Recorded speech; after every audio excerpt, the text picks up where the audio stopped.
ஏய் என்ன நானும் பாக்குறேன் காலையில இருந்து ஒரே பதட்டமாவே இருக்கு. அது ஒண்ணும் இல்ல மச்சான், 10 மணிக்கு ஒரு இன்டர்வியூ ஒண்ணு, யாரோ பெரிய செலிபிரிட்டி வராங்களாம். அதான் ஒரே பதட்டமா இருக்கு. என்ன பண்றதுன்னு தெரியல. அப்புறம் என்ன இந்த வாழைப்பழம் சுடு தண்ணி எல்லாம் குடிச்சு தொண்டை நல்லா அழகா வச்சிருக்கியா? பக்கா வச்சிட்டேன் மச்சான். ஆமா, இன்டர்வியூ எத்தனை மணிக்கு சொன்ன? 10 மணிக்கு. டேய் மணி 9:30 ஆகுது, இன்னும் இங்கே நிக்கிறா? அது 9:45. என்ன சொல்ற?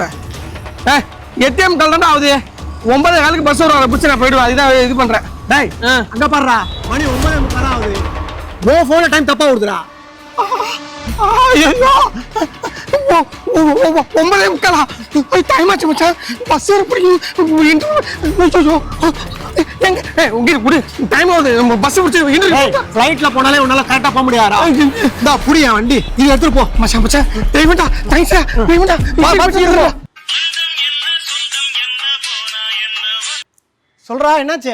ஹலோ மாப்ள, ஏன்டா உன் வண்டி இண்டிகேட்டர் எரிஞ்சிட்டே இருக்கு? இண்டிகேட்டர் எரியலதான்டா பிரச்சனை. எரியுதுல உனக்கு என்ன பிரச்சனை? ஆஃபே ஆக மாட்டேங்குதுடா. எதோ பண்ணி பார்க்கறேன், ஆஃப் ஆக மாட்டேங்குதுடா, எரிஞ்சிட்டே இருக்கு.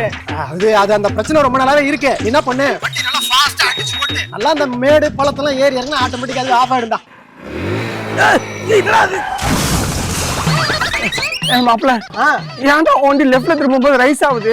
ரைஸ் ஆகுதா? அப்படின்னா ஒரு 4 கிலோ எடுத்துட்டு வாடா, ரூமுக்கு தேவைப்படும். லைஃப் மேட்டரா, காமெடி எல்லாம் பண்ணாதடா.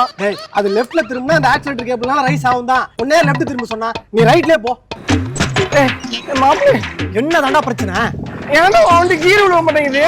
கீரை கீழே உண்டா கீரை எப்படா போட முடியும்? லூஸ். என்ன பண்ணு, கிளட்சை நல்லா டைட்டா புடிச்சுக்கிட்டு ஏறி 4 மிதி மிதிடா, கீரை ஆட்டோமேட்டிக்கா விடும்.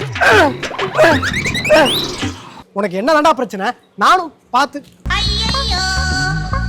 வேண்டா, ஒரு செலிபிரிட்டி இன்டர்வியூ எடுக்கிற உன்னை வச்சு நானும் மேல வந்துடலான்னு பார்த்தா பங்கடிச்சு வந்து நிக்கிறேன் நீனு. டேய் டேய் எங்கடா போற? மெடிக்கலுக்கு போறேன். மெடிக்கலுக்கா? இருடா நானும் வந்துடுறேன்.